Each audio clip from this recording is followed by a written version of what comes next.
Mediation act 2023। अब सबसे पहली चीज़ है, ये क्यों लाया गया था? क्योंकि हमारे पास कोई फॉर्मली कोडिफाइड लॉ नहीं थी। ठीक है, आर्बिट्रेशन एंड कंसिलिएशन एक्ट में इसको मान्यता तो दी गई थी और बाकी एक्ट्स में भी, लेकिन इस एक पर्टिकुलर जब एक मीडिएशन अपने आप में एक बहुत बड़ी चीज़ है, ठीक है, उसके लिए एक एक्ट होना बहुत ज़रूरी है। तो दूसरी चीज़ ये थी कि उसमें जो पुरानी एक्ट्स थी ना, उसमें गैप था बहुत ज़्यादा। कोई लीगल फ्रेमवर्क क्लियरली नहीं था फॉर मीडिएशन प्रोसेस और सेटलमेंट ऑफ द एग्रीमेंट। ताकि मीडिएटर्स अगर हैं तो उनकी कोई क्वालिफिकेशन होनी चाहिए, क्वालिटी नहीं थी मीडिएटर्स की प्रीवियसली। तो इस पर्टिकुलर मंशा से ना ये मीडिएशन एक्ट को लाया गया था, ताकि मीडिएशन जो मतलब जब सेटलमेंट हो सके, दो पार्टीज के बीच में डिस्प्यूट है तो वो मीडिएशन के थ्रू हो सके। अब हम समझेंगे मीडिएशन क्या होता है। असिस्ट करता है, ये कोशिश करता है कि जिन पार्टीज में डिस्प्यूट है वो एक पर्टिकुलर टेबल पर आकर बैठें और अपनी जो उनके मतभेद है ना उसको डिस्कस कर सके। सिर्फ उन्हें एड कर रहा है, मदद कर रहा है, दैट्स इट।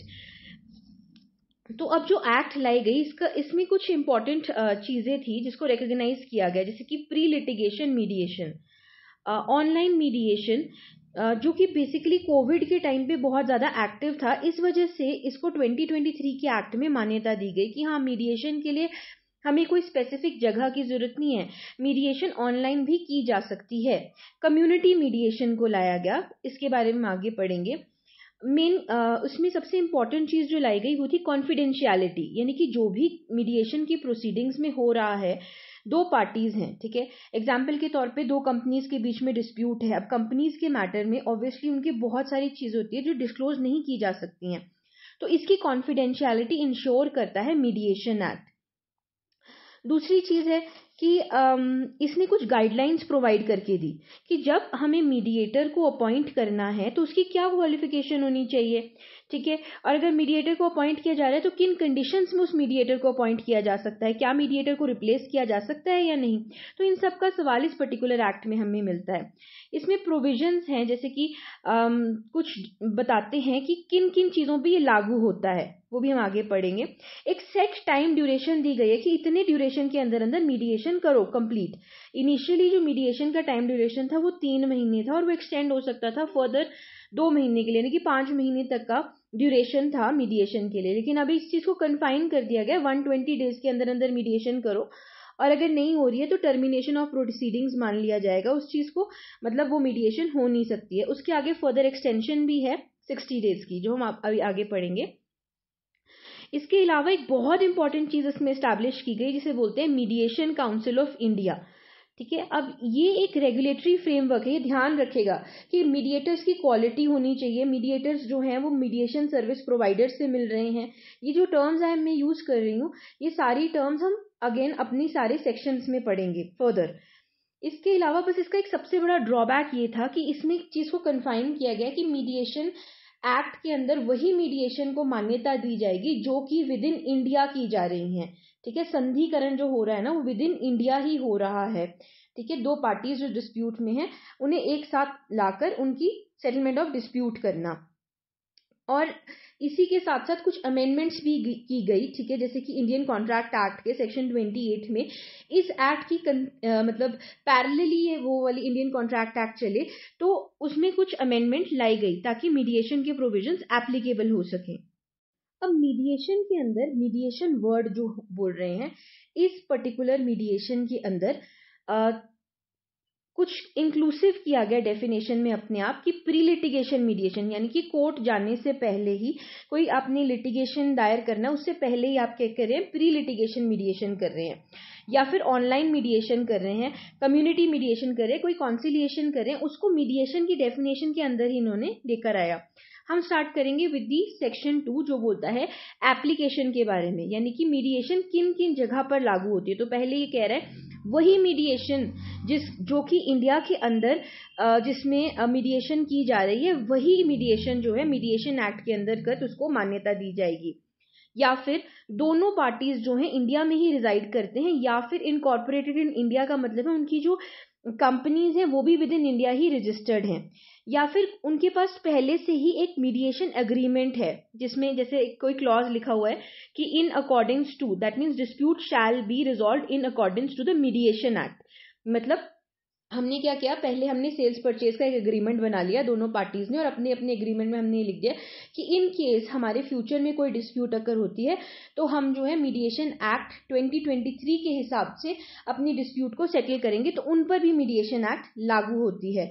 ठीक है, या फिर कोई आप समझ लीजिए कि इंटरनेशनल मीडिएशंस, कौन सी इंटरनेशनल मीडिएशंस, ये वो मीडिएशंस हैं जिसमें एक पार्टी जो है वो फॉरेन की है और एक पार्टी इंडिया की है, तो वो मीडिएशन करना चाहती है तो वो इंडिया में मीडिएशन कर सकती है। उसके अलावा ये वहां पर भी अप्लाई होता है जहां पे एक नॉर्मल पार्टी है, ठीक है, एक कमर्शियल डिस्प्यूट के अंदर बेसिकली, जहां पर एक साइड गवर्नमेंट है और एक साइड दूसरी पार्टी है, वहां पर भी मीडिएशन की जा सकती है, या कोई भी ऐसी डिस्प्यूट जिसको सेंट्रल गवर्नमेंट नोटिफाई करती है। जो एग्रीमेंट्स मीडिएशन के इंडिया से बाहर किए गए हैं उन्हें इंडिया में लाकर इस एक्ट के अंतर्गत लागू नहीं कराया जा सकता है। सेक्शन 6 बात करता है कि किन किन मामलों में मीडिएशन एक्ट लागू नहीं की जाती है। ये चीज बताई गई है हमारे शेड्यूल 1 में, जैसे कि फॉर एग्जांपल कोई क्रिमिनल ऑफेंस है उसमें ये नहीं लागू होगा, टैक्स से रिलेटेड मैटर है उसमें ये लागू नहीं होगा, ठीक है, माइनर से रिलेटेड कोई डिस्प्यूट है उसमें ये लागू नहीं होगा। अब बट हाउएवर क्या बोला गया है, ये भी बोला गया कि सर्टेन मैटर्स, जैसे हम तो बोल रहे हैं कि मीडिएशन एक्ट सिर्फ सिविल और कमर्शियल मैटर्स में ही लागू होती है, लेकिन ऐसा नहीं है, कुछ मैटर्स जो कि कंपाउंडेबल ऑफेंसेस हैं जैसे कि मैट्रिमोनियल ऑफेंसेस जैसे, उन केसेस में भी मीडिएशन एक्ट 2023 जो है अप्लाई की जा सकती है। अब mediation act arbitration and conciliation act से इसीलिए बेटर है क्योंकि इसमें ये चीज क्लेरिफाई की गई है कि किन प्रोविजंस पे ये लागू नहीं होता है, पूरा स्केड्यूल बनाया गया है। However arbitration and conciliation act में ये चीज जो है वो लैकिंग है। सेक्शन 4 जो बात करता है मीडिएशन अग्रीमेंट के बारे में, तो ये मीडिएशन एग्रीमेंट क्या होता है, प्री डिस्प्यूट, मतलब डिस्प्यूट अगर होने से पहले ही दो पार्टीज क्या करती हैं, जब कोई पर्टिकुलर एग्रीमेंट कर रही है उसी के अंदर या तो मीडिएशन से रिलेटेड एक क्लॉज डला देंगी कि डिस्प्यूट जो है वो मीडिएशन एक्ट के द्वारा जो है सॉल्व की जाएगी अगर फ्यूचर में कोई डिस्प्यूट अगर करती है, या फिर वो एक सेपरेट टर्म्स एंड कंडीशन लगा के अपना मीडिएशन एग्रीमेंट बना सकते हैं कि मतलब बता सकते हैं कि इस मैटर पे अगर डिस्प्यूट अगर होती है तो हम मीडिएशन में जाएंगे। तो ये चीजें जो हैं वो मीडिएशन एग्रीमेंट में पहले से बनाई जा सकती हैं। तो इसमें दो अग्रीमेंट्स हम बात करेंगे इस एक्ट में, एक है मीडिएशन एग्रीमेंट, एक मीडिएटेड सेटलमेंट अग्रीमेंट, वो बाद में होता है, तो that is post dispute agreement. Okay, इसी सेक्शन में एक वर्ड लिखा गया है इन राइटिंग। इसका मतलब क्या होता है, कोई भी ऐसा डॉक्यूमेंट जो दोनों पार्टीज ने साइन किया होगा या फिर उनके बीच में फॉर एग्जांपल इलेक्ट्रॉनिक कम्युनिकेशन के द्वारा, ऐसा इलेक्ट्रॉनिक कम्युनिकेशन में कई बार मेल्स में भी ये चीज लिखी होती है, वो भी जो है वो एप्लीकेबल होगी। सेक्शन 5 प्री लिटिगेशन मीडिएशन, यानी कि आप दोनों पार्टीज वॉलंटरी डिसाइड करती है कि हमारे पास ऑलरेडी मीडिएशन क्लॉज तो है ही, तो why don't we go to mediation rather than क्या बोलते कोर्ट में जाकर इस सिविल लिटिगेशन के प्रोसीजर में जाना, क्योंकि सिविल लिटिगेशन बहुत ज्यादा टाइम कंज्यूमिंग होती है, आपको पता है लंबी लंबी डेट्स इसमें पड़ती हैं, तो इसीलिए प्री लिटिगेशन मीडिएशन का कॉन्सेप्ट निकल गया है जिसमें दोनों पार्टी वॉलंटरी डिसाइड करेंगी, वो अपना जो डिस्प्यूट है वो फॉरवर्ड करेंगी किसको, फॉर मीडिएशन, और उसे मीडिएशन के द्वारा मतलब प्री लिटिगेशन मीडिएशन के द्वारा सॉल्व करेंगी। लेकिन प्री लिटिगेशन मीडिएशन जो मीडिएशन एक्ट में गिवन है उसमें कमर्शियल डिस्प्यूट जिसकी कोई स्पेसिफिक वैल्यू होती है, यानी कि कोई स्पेसिफिक अमाउंट जिसमें लिखा गया है, उसके लिए वो क्या कर सकती हैं, वो जाएंगी कमर्शियल डिस्प्यूट एक्ट 2015 में, जिसमें ऑलरेडी प्री लिटिगेशन मीडिएशन का जो है प्रोविजन दिया गया है। अब क्या है, सेक्शन 7 इसका बोलता है कि कोई भी कोर्ट या ट्रिब्यूनल भी क्या कर सकता है, किसी भी केस में जब दोनों पार्टीज वो देख पा रहे हैं कि इनके बीच में समझौता हो सकता है, तो वो क्या कर सकता है, रेफर कर सकता है फॉर मीडिएशन। अब हम आ जाते हैं मीडिएटर के ऊपर। अब मीडिएटर जैसे कि मैंने कहा कि एक न्यूट्रल इंडिपेंडेंट थर्ड पार्टी है जो सिर्फ दोनों पार्टीज को कन्विंस करता है, क्योंकि वो ऑलरेडी डिस्प्यूट में तो एक दूसरे की बात सुनने को तैयार नहीं है, लेकिन मीडिएटर उन्हें कोशिश करता है कि एक टेबल पे बैठकर दोनों आपस में बात कर सकें। तो अब इस मीडिएटर की अपॉइंटमेंट कैसे की जाती है, किसी भी व्यक्ति को, कोई भी नेशनैलिटी का पर्सन चाहे फॉरेन नेशनैलिटी का हो, उसे एज अ मीडिएटर अपॉइंट किया जा सकता है, ये सेक्शन 8 कहता है। लेकिन उस पर्टिकुलर फॉरेन नेशनैलिटी के मीडिएटर के पास वो प्रिस्क्राइब्ड क्वालिफिकेशन होनी चाहिए एज पर द एक्ट। अगर पार्टीज खुद से एक मीडिएटर म्यूचुअली डिसाइड नहीं कर पाती तो वो क्या कर सकती हैं, मीडिएशन सर्विस प्रोवाइडर के पास जा सकती हैं। सेक्शन 40 से लेकर सेक्शन 42 में मीडिएशन सर्विस प्रोवाइडर दिया गया है। अब मीडिएशन सर्विस प्रोवाइडर क्या करेगा, वो पैनल ऑफ नेम्स जो मीडिएटर क्वालिफाइड है, जो कि रजिस्टर किए गए हैं मीडिएशन काउंसिल ऑफ इंडिया के साथ, उन सब के उनके पास नेम्स होते हैं। तो उनमें से वो क्या करेगा, जो मीडिएटर है वो पार्टी को सजेस्ट कर देगा। अगर पार्टी कन्विंस होती है तो वो मीडिएटर क्या है, मीडिएटर को अपॉइंट कर लेंगे।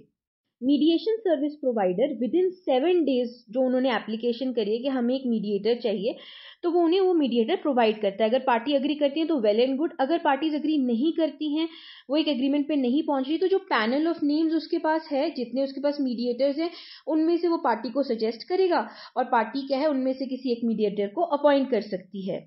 सेक्शन 10 बात करता है कॉन्फ्लिक्ट ऑफ इंटरेस्ट के बारे में। इसका मतलब क्या है कि यदि कोई मीडिएटर ऑलरेडी किसी पार्टी को जानता है या कहीं ना कहीं उसका कोई इंटरेस्ट जुड़ा है पार्टी के साथ, तो वो ये बात जो है वो पार्टी को पहले ही बता देगा मीडिएशन प्रोसीडिंग शुरू होने से पहले।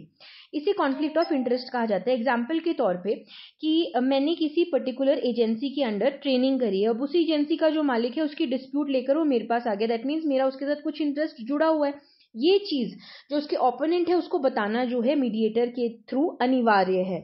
अगर पार्टी कन्विंस होती है कि ठीक है मीडिएटर जो है इट्स ओके, अगर वो उसका इंटरेस्ट भी है तो भी वो उसके लिए क्या है, रिटर्न में उसको एक्नॉलेज कर सकते हैं कि we are ready for this. Otherwise वो क्या कर सकते हैं, सेक्शन 12 में वो उसकी रिप्लेसमेंट के लिए जा सकते हैं। उस मीडिएटर को सेक्शन 12 में टर्मिनेट कर दिया जाता है और विद इन 7 डेज के अंदर अंदर एक न्यू मीडिएटर को अपॉइंट कर लिया जाता है। या तो पार्टी खुद कर लेगी 7 डेज में अपॉइंट, या फिर क्या होता है, मीडिएशन सर्विस प्रोवाइडर 7 डेज के अंदर अंदर पार्टीज को एक मीडिएटर सजेस्ट कर सकता है। अब हम मीडिएशन की प्रोसीडिंग्स को समझते हैं कि क्या है। इस चार्ट के थ्रू बहुत इजी हो जाएगा समझना कि सबसे पहले क्या होता है, एग्रीमेंट है अगर पार्टीज के बीच तो वो क्या करेंगी, मीडिएटर को अपॉइंट कर सकती हैं। और अगर कोई एग्रीमेंट नहीं है तो वो क्या कर सकते हैं, एप्लीकेशन दे सकते हैं मीडिएशन सर्विस प्रोवाइडर को कि हमारे बीच एक डिस्प्यूट अकर हो गई है, हम मीडिएशन के थ्रू सुलझाना चाहते हैं, तो आप क्या है, एक मीडिएटर हमारे लिए अपॉइंट कर दो। अगर तो एग्रीमेंट है तो क्या होगा, ये जो मीडिएटर अपॉइंटमेंट का नोटिस है वो 7 डेज के अंदर अंदर दूसरी पार्टी को भेजेगा कि मुझे एक मीडिएटर अपॉइंट करना है, क्या आप मीडिएशन के लिए रेडी हैं। तो मीडिएटर जो है वो क्या करते हैं, अब इस मीडिएटर के ऊपर भी निर्भर करता है कि हाँ वो रेडी है कि नहीं। तो जब वो अपनी कंसेंट दे देता है तो उसके बाद क्या है, हमारे पास जो 2 पॉसिबिलिटी होती हैं, ठीक है। क्या होगा, जब मीडिएटर ने अपनी कंसेंट दे दी तो क्या हो जाएगा, कमेंसमेंट ऑफ मीडिएशन प्रोसीडिंग हो जाएगी सेक्शन 14 में। यानी कि जिस टाइम मीडिएटर ने कहा कि मैं तैयार हूं आपकी जो आपकी डिस्प्यूट है उसे सेटल करने के लिए, उसी समय से जो मीडिएशन की प्रोसीडिंग है वो स्टार्ट हो जाती है। ये मान लिया जाता है कि कमेंस हो गई है। तो ये कमेंसमेंट इसलिए इंपॉर्टेंट है बिकॉज ये मीडिएशन का जो ड्यूरेशन दिया गया है वो 120 डेज में कंप्लीट होना चाहिए। तो वो जो स्टार्टिंग हो रही है वो उस दिन से स्टार्ट हो रही है जिस दिन मीडिएटर ने क्या कर दिया, अपना असेंट दे दिया कि I am ready to be a part of this particular mediation. दूसरे केस में क्या होता है, जिसमें पहले से एग्रीमेंट बना हुआ है, उस केस में जिस वक्त एक पार्टी को दूसरी पार्टी नोटिस सेंड करती है कि मैं अपनी डिस्प्यूट को मीडिएशन के द्वारा सुलझाना चाहता हूं, उसी समय से उनकी जो मीडिएशन की प्रोसीडिंग्स है वो कमेंस हो जाती हैं। मीडिएटर के अपॉइंट होने के बाद उनका क्या होता है, फर्स्ट अपीयरेंस होता है, वो लोग मिलते हैं। अब ये जो जिस दिन वो मिल रहे हैं उसमें क्या है, 120 डेज से मतलब उनके विद इन 120 डेज ये पूरी मीडिएशन की प्रोसीडिंग्स कंप्लीट होनी चाहिए। Completion of mediation proceedings section 18 में दिया गया है। अब इसमें 2 चीजें हो सकती हैं, कैसे कंप्लीट हो सकती है। एक हो सकती है कि पार्टीज का डिस्प्यूट सॉल्व हो गया है तो वो क्या करेंगे, मीडिएशन सेटलमेंट अग्रीमेंट सेक्शन 19 में। और अगर उनका डिस्प्यूट सेटल नहीं होता है तो नो सेटलमेंट रिपोर्ट जो है वो मीडिएटर भेजेगा, ठीक है, to the mediation service provider. अगर मीडिएशन सर्विस प्रोवाइडर से उसे अपॉइंट किया गया है, और अगर उससे अपॉइंट नहीं किया गया है तो वो पार्टीज को उनकी जो नो सेटलमेंट रिपोर्ट है वो साइन करके उसकी कॉपी उनको प्रोवाइड कर देगा under section 21। Once the mediation settlement agreement is signed, एक बार वो साइन हो जाता है तो विद इन 90 डेज या तो उसको चैलेंज किया जा सकता है और 180 डेज के अंदर अंदर उसे क्या करना होता है, रजिस्टर कराना होता है, रजिस्ट्रेशन करानी जरूरी होती है दोनों पार्टीज की under section 20। And finally section 24 में टर्मिनेशन ऑफ प्रोसीडिंग्स है कि कैसे जो आपकी मीडिएशन है उसे टर्मिनेटेड मान लिया जाएगा। किसी भी मीडिएशन की प्रोसीडिंग को टर्मिनेटेड उस दिन से मान लिया जाएगा जिस दिन पार्टीज जो हैं वो साइन करती हैं mediation settlement agreement, number 1 case. Second case क्या हो सकता है, जब पार्टीज क्या करती हैं, एक रिटन डिक्लेरेशन दे रही हैं दूसरी पार्टी को और साथ में मीडिएटर को कि हमें ये जो मीडिएशन की प्रोसीडिंग है या इट इज नॉट जस्टिफाइड, हमें नहीं करनी प्रोसीडिंग्स, इसको हम टर्मिनेट करना चाहते हैं। या फिर क्या हो सकता है कि थर्ड कंडीशन कि वो राइटिंग में कम्युनिकेट कर सकते हैं कि they don't want to continue the proceedings, that's what I said. या फिर कैसे टर्मिनेट हो सकती है कि 120 डेज का ड्यूरेशन जो है या 180 डेज जो एक्सटेंडेड ड्यूरेशन है वो भी खत्म हो गया लेकिन सेटलमेंट एग्रीमेंट पे पार्टीज आ नहीं पा रही हैं तो उस दिन इसको टर्मिनेशन मान लिया जाएगा। चार्ट के वेरियस सेक्शंस को फटाफट पढ़ लेते हैं। सेक्शन 13 बोलता है प्लेस ऑफ मीडिएशन, यानी कि कैसे डिसाइड होगा कि मीडिएशन कहाँ की जाएगी। तो वो कह रहा है कि जहां पर कोर्ट है और कोर्ट ने रेफर किया है उन केस में जिस कोर्ट की जितनी जुरिस्डिक्शन है उसी जगह तक वो मीडिएशन उस पर्टिकुलर प्लेस के अंदर अंदर होनी चाहिए। जहां पे ट्रिब्यूनल की है उतनी ट्रिब्यूनल में होनी चाहिए। जहां पर पार्टीज ऑनलाइन कम्युनिकेट करना चाहती हैं, ठीक है, ऑनलाइन मीडिएट करना चाहती हैं, वहां पर उनके लिए कोई स्पेसिफिक प्लेस की जरूरत नहीं है, वो ऑनलाइन भी कर सकती है या फिर वो अपनी म्यूचुअल कंसेंट से कोई एक पर्टिकुलर जगह चुन सकती है और वहां जाकर मीडिएशन कर सकती हैं। सेक्शन 14 बोलता है कमेंसमेंट, जो कि हम अभी पढ़ चुके हैं कि कब से कमेंसमेंट शुरू होती है। इसमें आपकी दो कंडीशंस है, उस दिन से from the date the party receives notice where the existing mediation agreement, जिस दिन पहले से ही मीडिएशन एग्रीमेंट बना हुआ है, अब क्या है उस पर्टिकुलर मीडिएशन एग्रीमेंट में क्लॉज है ऑलरेडी कि हम मीडिएशन से सॉल्व करना चाहते हैं, उस दिन एक पार्टी क्या करती है दूसरी पार्टी को नोटिस भेज देती है कि हम ये पर्टिकुलर डिस्प्यूट है और इस डिस्प्यूट को हम मीडिएशन के थ्रू सॉल्व करना चाहते हैं। उस दिन से वो उसके केस में कमेंसमेंट हो जाती है। जहां पर कोई एग्रीमेंट नहीं होता उस दिन, उसमें क्या होता है, उस केस में जिस दिन मीडिएटर अपॉइंट होता है उसी दिन से हम क्या मान लेते हैं कि जो प्रोसीडिंग्स है वो कमेंस हो जाती हैं। नेक्स्ट इसमें आता है सेक्शन 15 जो बात करता है कंडक्ट ऑफ मीडिएशन के बारे में, यानी कि जो मीडिएटर है वो क्या करना चाहिए, वो फॉलो करना चाहिए वो सारे principles of justice, fairness, neutrality, independence, जब भी वो किसी को फेवर नहीं करना चाहिए पार्टी को, ठीक है। इसके अलावा मीडिएटर क्या कर सकता है, पार्टीज को ज्वाइंटली मीट कर सकता है, सेपरेटली मीट कर सकता है according to their convenience. And procedure जहां तक की बात है तो दे आर फ्री, वो कोई भी प्रोसीजर अपने हिसाब से कर सकता है, उसे कोई भी civil procedure code of civil procedure 1908 को फॉलो करने की जरूरत नहीं है, इंडियन एविडेंस एक्ट 1872 को फॉलो करने की जरूरत नहीं है। जो उसे ठीक लग रहा है वो उन प्रोसीडिंग्स को फॉलो कर सकता है। सेक्शन 16 बात करता है रोल ऑफ अ मीडिएटर। अब मीडिएटर का क्या रोल होता है, यही काम है उसका कि फैसिलिटेट करना, कि वो वॉलेंट्री रेजोल्यूशन ऑफ डिस्प्यूट वो खुद से आके करें कि हाँ हम डिस्प्यूट को रिजॉल्व करना चाहते हैं, तो उनके बीच में ना एक माध्यम बनता है वो मीडिएटर सिर्फ, ठीक है। इसकी कोई भी चीज एनफोर्सेबल नहीं होती, वो इसको कुछ भी कह सकते हैं कि जो मीडिएटर सजेस्ट करे वो पार्टीज पे कंप्लीटली निर्भर करता है कि वो उसे मानना चाहते हैं या नहीं मानना चाहते हैं। उनको क्लैरिफाई करता है कि क्या प्रायोरिटीज है, उनको हेल्प करता है कि डिस्प्यूट पता करने में कि क्या डिस्प्यूट है, क्या उनको ये भी पता हेल्प करता है कि वो कैसे सेटलमेंट की तरफ जा सकते हैं। सेक्शन 18 बात करता है कि इसका टाइम लिमिट कितना होना चाहिए। तो मीडिएशन कंप्लीट होती है विद इन 120 डेज, जिसको पार्टी की कंसेंट से 60 डेज एक्सटेंड किया जा सकता है। ना तो मीडिएटर किसी भी पर्टिकुलर कोर्ट में एज एन एविडेंस कभी भी प्रोड्यूस कर सकता है, लेकिन इसमें एक्सेप्शंस दी गई हैं कि there are certain exceptions as to confidentiality, जहां पर कॉन्फिडेंशियलिटी नहीं लगती मीडिएशन की प्रोसीडिंग को। तो वो क्या कह रहे हैं, किस केसेस में, उन केसेस में जहां पे कोई थ्रेट है या कोई ऐसी स्टेटमेंट दी गई है जिससे वो कह रहा है कि एक ऑफेंस कमिट हो सकता है, या फिर ऐसी कोई इंफॉर्मेशन उस पर्टिकुलर प्रोसीडिंग्स में निकल के आई है जिससे पता चल रहा है कि वायलेंस, डोमेस्टिक वायलेंस हुई है, चाइल्ड का अब्यूज हुआ है, तो उस केस में मीडिएटर फ्री है इस चीज को रिवील करने के लिए। या फिर कोई ऐसी स्टेटमेंट मीडिएशन के द्वारा मतलब समय में बताई जा रही है जिससे ये समझ में आ रहा है कि पब्लिक हेल्थ एंड सेफ्टी को नुकसान पहुंचाया जा सकता है, तो उन केसेस में कॉन्फिडेंशियलिटी प्रिंसिपल नहीं लगता है। अब वो जिस डिस्प्यूट पे निकल के आए हैं वो सारा कुछ उस पर्टिकुलर एग्रीमेंट में लिखा होना चाहिए। अगर तो इंस्टीट्यूशनल मीडिएशन कराई गई है, ठीक है, किसी पर्टिकुलर इंस्टीट्यूशन के द्वारा वो मीडिएशन कराई गई है, तो उस केस में पार्टी ने जो साइन किया है वो मीडिएटर को एग्रीमेंट पहुंचाएंगे। मीडिएटर उसे फर्दर अटेस्ट करेगा, साइन करेगा और उसे सबमिट कर देगा मीडिएशन सर्विस प्रोवाइडर को, ठीक है, और कॉपीज दे देगा उसकी पार्टीज को।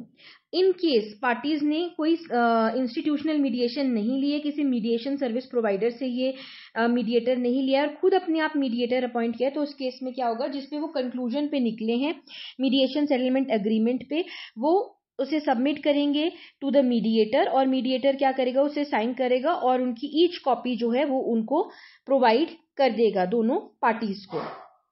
सेक्शन 20 बात करता है रजिस्ट्रेशन के बारे में, यानी कि मीडिएशन सेटलमेंट एग्रीमेंट को रजिस्टर कराना होता है with in a period of 180 days with the authority constituted under the act.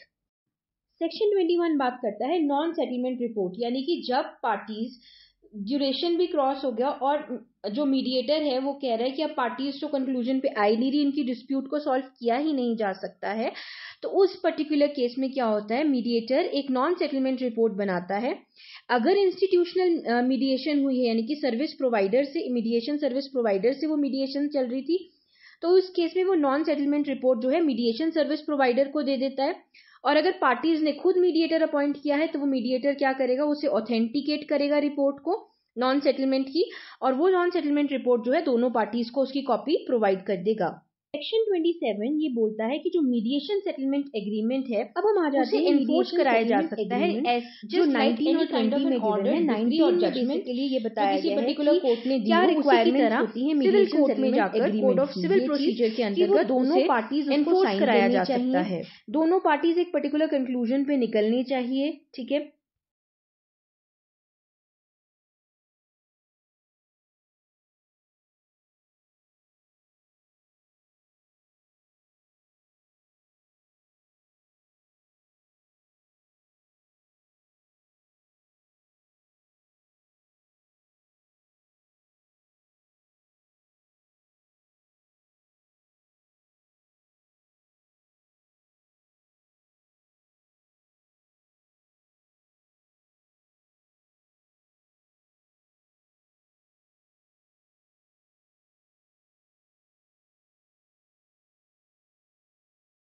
अब ऐसा भी हो सकता है कि कई बार अग्रीमेंट जो है वो डायरेक्टली नहीं बनाया गया है, तो सेक्शन 28 ये बोलता है कि इन केसेस में जहां पर फ्रॉड हो या करप्शन हो, इम्पर्सनेशन हो या फिर मैटर नॉट फिट फॉर मेडिएशन जो कि शेड्यूल 1 में गिवन है, उस केस में कोई एग्रीमेंट बना लिया गया है तो उसे चैलेंज किया जा सकता है कोर्ट में with in a duration of 90 days, जिस दिन से वो अग्रीमेंट जो है साइन हुआ है। सेक्शन 29 इसकी लिमिटेशन पीरियड बता रहा है, अगेन दैट इज 90 डेज।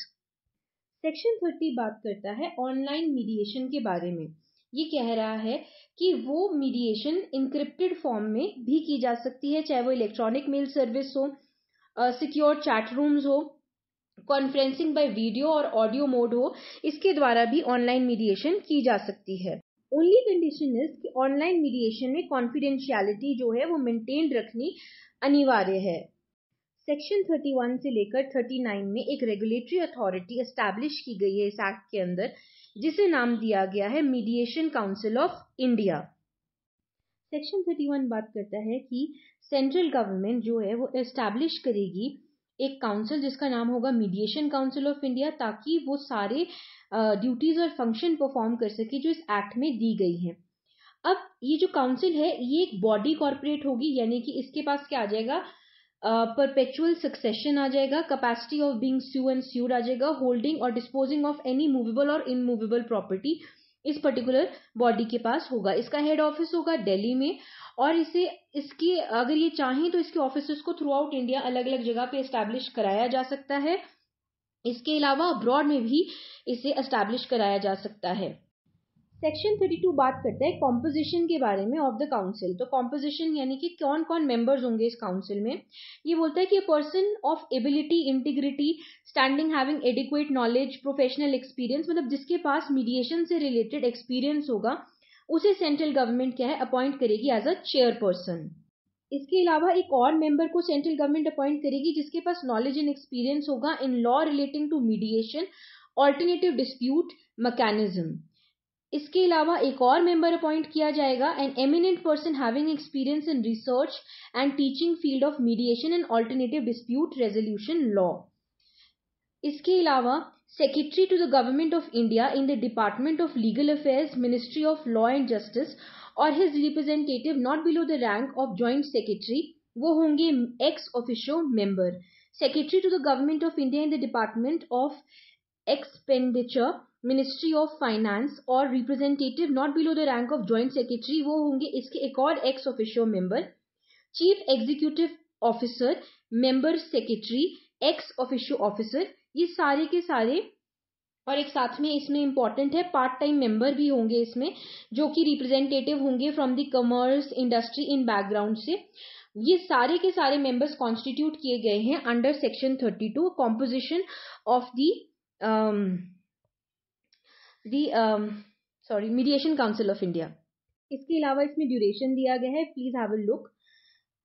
अब हम आते हैं 33 में जो वैकेंसीज के बारे में बात करता है। नो एक्ट और proceedings of the council shall be invalid merely on the reasons, वही वाली बात है जो सारी एक्ट्स में लिखी होती है। सिर्फ वैकेंसी थी, इसी वजह से ये नहीं कहा जा सकता कि उन्होंने जो भी कोई प्रोसीडिंग्स करी है, कोई पर्टिकुलर अपॉइंटमेंट्स करी है, कुछ भी XYZ काम किया है, उसे हम नल एंड वॉइड नहीं मान सकते। सेक्शन 34 इसकी रेजिग्नेशन के बारे में बात करें। कोई भी मेंबर जो है वो रिटर्न में अपना रेजिग्नेशन काउंसिल को दे देगा और जब तक वो नया पर्टिकुलर कोई मेंबर अपॉइंट नहीं किया जाता तब तक उसकी जगह पे क्या है कोई सक्सेसर उसका जो है जब तक अपॉइंट किया जाएगा। सेक्शन 35 बात करता है रिमूवल के बारे में कि किसी भी मेंबर को ऑफिस से रिमूव करा जा सकता है ऑन द ग्राउंड्स कि वो क्या बोलते इंसॉल्वेंट हो गया है या किसी भी टाइम पे ड्यूरिंग द ऑफिस वो किसी पर्टिकुलर पेड एम्प्लॉयमेंट में इन्वॉल्व हो गया है या कन्विक्शन हो गई है उसे किसी पर्टिकुलर ऑफेंस से रिलेटेड या कोई ऐसा उसने क्या किया acquire such financial or other interest as likely to affect the prejudicially in his function as a member. ठीक है, उसकी मेंबरशिप में कोई दिक्कत दे रहा है कोई ऐसी चीज या फिर उसने अपनी पोजीशन का या पावर का मिसयूज किया है या वो फिजिकली और मेंटली इनकेपेबल है।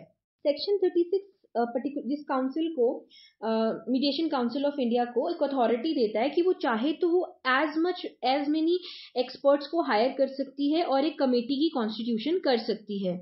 सेक्शन 37 बोलता है कि मतलब उनकी जो सेक्रेटरीट है उसके अंदर वो क्या कर सकते हैं, चाहे तो वो चीफ एग्जीक्यूटिव ऑफिसर को अपॉइंट कर सकते हैं। उसके अलावा इसकी क्वालिफिकेशंस दी गई हैं। फिर है सेक्शन 38, ये बताता है ड्यूटीज ऑफ द काउंसिल। ये सबसे इंपॉर्टेंट है कि बेसिकली अब ये काउंसिल बनी तो इसकी क्या ड्यूटी होगी कि प्रमोट करना डोमेस्टिक और international mediation in India through appropriate guidelines, endeavor to develop India to be robust center for domestic and international mediation, lay down mediation guidelines, ठीक है, for the continuous education certification, क्योंकि ये जो है ना यही पर्टिकुलर काउंसिल के अंदर मीडिएटर को रजिस्टर करना पड़ता है खुद को, तो उसकी जो स्टैंडर्ड्स होंगे कि क्या वो कितना उसकी पढ़ाई होनी चाहिए, कितना उसका एक्सपीरियंस होना चाहिए, क्या उसने ट्रेनिंग करनी है, ये सब कुछ जो है ये इनकी ड्यूटी होगी। फिर ये प्रोवाइड करेंगे manner of registration of the mediator, ये मैं आपको बता चुकी हूँ। ले डाउन करेंगे standards for professional and ethical conduct of the mediator. Trainings hold करेंगे, वर्कशॉप होल्ड करेंगे, ठीक है, मीडिएशन से related in collaboration with mediation service provider, जो हम आगे पढ़ने वाले हैं। उसके अलावा स्पेसिफाई करेंगे the criteria of recognition of mediation institution. Publish करेंगे कोई भी ऐसा इंफॉर्मेशन या डेटा जो कि research and study such other information as may be required, जो भी उनके उसके अंदर है। फिर सेक्शन 39 जो बात करे मॉनिटरिंग एंड रिपोर्टिंग के बारे में कि the council as soon as practicable after the end of each year, हर साल के मतलब इंटरवल में वो क्या करेंगे, जो भी उनको सेंट्रल गवर्नमेंट डायरेक्ट करिए एक रिपोर्ट प्रिपेयर करेंगे on the implementation of the provisions of the act during the year, मतलब कैसे उस एक्ट को इन्होंने इम्प्लीमेंट किया, इस पर्टिकुलर एक्ट को कैसे इम्प्लीमेंट किया है। और central government may take such additional measures as it deem necessary to supplement the functioning of the council, जो उसको लगता है कि क्या उसको रिपोर्ट के बेसिस पे कुछ स्टेप्स लेने चाहिए, तो सेंट्रल गवर्नमेंट वो स्टेप्स भी लेगी। नेक्स्ट हमारे पास आता है mediation service provider. So this will be our last topic for today thing, जो कि गिवन है सेक्शन 40 से स्टार्ट हो रहा है। सेक्शन 40 बोलता है कि मीडिएशन सर्विस प्रोवाइडर कौन होगा। तो इसमें 4 इंपॉर्टेंट दिए गए हैं, जिसमें से ये कह रहे हैं कोई भी ऐसी बॉडी ऑर्गेनाइजेशन जो कि क्या बोलते हैं मीडिएशन सर्विस प्रोवाइडर, मीडिएशन के रिलेटेड मीडिएशन की सर्विसेज प्रोवाइड कर रही है, यानी कि मीडिएटर के बारे में हमारे को प्रोवाइड कर रही है, वो जो कि इस पर्टिकुलर काउंसिल के द्वारा रिकॉग्नाइज की गई है वो हो सकती है, या फिर कोई भी ऐसी अथॉरिटी जो लीगल सर्विसेज अथॉरिटी एक्ट में रजिस्टर्ड है, या कोई भी ऐसा मीडिएशन सेंटर, ठीक है, जिसको कोर्ट अपनी प्रोसीडिंग्स में अटैच करता है, एनेक्स करता है, या कोई भी ऐसी बॉडी जिसको सेंट्रल गवर्नमेंट नोटिफाई करती है अब कि ये पर्टिकुलर जो बॉडी होगी, यानी कि कोई भी ऑर्गेनाइजेशन, कि ये जो है मीडिएशन सर्विस प्रोवाइडर रिकॉग्नाइज करी जा रही है under by the mediation council of India. इसके फंक्शंस 41 में गिवन है, जो बता रहे हैं कि कैसे पैनल ऑफ मीडिएटर्स मेंटेन किया जाएगा, उनके नाम कैसे मेंटेन किए जाएंगे, कैसे उनकी सर्विसेज जो है मीडिएटर की वो कंडक्ट कराई जाएंगी, मतलब उसका कंडक्ट ऑफ मीडिएशन के बारे में बता रहा है। प्रोवाइड ऑल द फैसिलिटीज, ठीक है, any type of assistance, infrastructure, मतलब बेसिकली इसका सबसे इंपॉर्टेंट काम यही है कि जो मीडिएशन सर्विस प्रोवाइडर है वो मीडिएटर के अलावा क्या कर रहा है, एक स्पेसिफिक जगह प्रोवाइड कर रहा है, ठीक है, इंफ्रास्ट्रक्चर प्रोवाइड कर रहा है जहां पर पार्टीज जो हैं वो बैठ के बात कर सकती हैं। Professional ethics and conduct amongst the mediator, इसके बारे में उनकी जानकारी प्रदान करता है उन मीडिएटर्स को, ठीक है, उनकी ट्रेनिंग्स, जैसे कि उनको हेल्प करता है मीडिएटर्स को कि वो क्या कर सके, रजिस्ट्रेशन करा सके मीडिएशन काउंसिल ऑफ इंडिया के साथ, और बाकी सारे फंक्शन जो उनको स्पेसिफाई किए जाएंगे by the mediation council of India. Last में सेक्शन 43 कम्युनिटी मीडिएशन के बारे में बात करता है, जैसे कि जब आप समझ सकते हैं कि कहीं पर ऐसा कोई डिस्प्यूट अकर करती है जो कि पीस, हार्मनी, ट्रैंक्विलिटी, ठीक है, जो लोगों जहाँ पे लोग रह रहे हैं, रिजाइड कर रहे हैं, उस लोकल एरिया से रिलेटेड वहां पर कोई काफी ज्यादा किसी चीज पे प्रॉब्लम क्रिएट हो गई है, तो उस केस में वो क्या करेगा, कम्युनिटी मीडिएशन सर्विस प्रोवाइड करेगा पूरी की पूरी लोकेलिटी के लिए एक सर्विस। जैसे कि फॉर एग्जांपल के तौर पे 2 गुट बन गए हैं, ठीक है, एक इस चीज को सपोर्ट करे, एक इस चीज को सपोर्ट करे, एक ही पर्टिकुलर लोकेलिटी में। अब इसमें तो कोई 2 पार्टीज, कोई आदमी नहीं है, ठीक है, गुट बने हुए हैं जो कि लड़ाई करने पे मतलब आतुर हैं, they are having a lot of dispute. तो उसको क्या करते हैं, जैसे पंचायत करती थी पुराने जमाने में, वैसे ही कम्युनिटी मीडिएशन का कंसेप्ट है। तो क्लॉज 5 ये बोलता है कि कुछ ऐसे पर्सन्स हैं जिन्हें पैनल में इंक्लूड किया जा सकता है जो इस पर्टिकुलर कम्युनिटी मीडिएशन में मदद। तो इसमें हो सकते हैं कोई ऐसे व्यक्ति जो उनके लोकल कम्युनिटी से बिलोंग करते हैं, उनके रिप्रेजेंटेटिव्स हो सकते हैं जिनको एक्सपीरियंस हो मीडिएशन का, या कोई भी पर्सन जो उनको अप्रोप्रिएट फील होता है। तो प्रोसीजर जो है इसका 44 में गिवन है कि एक पैनल बनाया जाएगा जिसमें 3 कम्युनिटी मीडिएटर्स बैठेंगे। अब कम्युनिटी मीडिएटर्स क्या करेंगे, कोशिश करेंगे एक डिस्प्यूट को रिजॉल्व करवाने की 2 पार्टीज के बीच में, ठीक है, और उनके बीच में जो भी सेटलमेंट होगी उसे रिड्यूस डाउन किया जाएगा राइटिंग में, उसे साइन कराया जाएगा उनके द्वारा, और दोनों पार्टीज को जो है वो जो कम्युनिटी मीडिएटर्स है वो भी उसको अपनी ऑथेंटिकेट करेंगे, साइन करेंगे, और दोनों पार्टीज को उसकी कॉपीज जो है प्रोवाइड कर देंगे। जहां पर नॉन सेटलमेंट होती है, वो नॉन सेटलमेंट की जो रिपोर्ट है कम्युनिटी मीडिएटर्स क्या करेंगे, वो अथॉरिटी को देंगे, या district magistrate, sub divisional magistrate उनको प्रोवाइड करा देंगे। लेकिन इसका सबसे बड़ा डिसएडवांटेज ये है कि जो इस केस में कम्युनिटी मीडिएशन होती है, इसे सिविल कोर्ट की जो आप समझ सकते हैं ऑर्डर डिक्री की तरह इम्प्लीमेंट